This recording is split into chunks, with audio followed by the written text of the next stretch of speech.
শুভ দুপুর বন্ধুরা, আমি রিম্পা ঘোষ, রিম্পা ইটিং শো চ্যানেলের নতুন একটি ভিডিও নিয়ে চলে এসেছি। আজকে আমার দুপুরের খাবার হচ্ছে ভাত, একটা বাটা মাছের ভর্তা, একটুখানি লঙ্কার আচার, হয়তো দেখতে পাচ্ছেন কিনা জানি না, সয়াবিন কষা, সাথে দই বেগুন, ঠিক আছে, একটা পেঁয়াজের টুকরো, আর এই যে দই বেগুন, আর এইটা আমার সয়াবিন কষা, আর একটা রেখেছি বাটা মাছের ভর্তা। তো আজকে আমার দুপুরের এই খাবার রান্না করেছি আর আমি খেয়ে নেব। আপনারাও ভিডিও দেখতে থাকুন। অবশ্যই রিম্পা ইটিং শো চ্যানেলটিকে লাইক, সাবস্ক্রাইব, শেয়ার, কমেন্টস করে পাশে থাকার জন্য অসংখ্য অসংখ্য অসংখ্য ধন্যবাদ সবাইকে। অবশ্যই রিম্পা ইটিং শো চ্যানেলটিকে সাবস্ক্রাইব করে পাশে থাকবেন।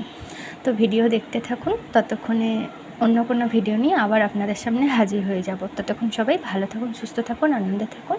দেখা হবে অন্য কোনো ভিডিও নিয়ে। টাটা বন্ধুরা, আর আমার ভিডিও দেখার জন্য অসংখ্য ধন্যবাদ আবারও সবাইকে।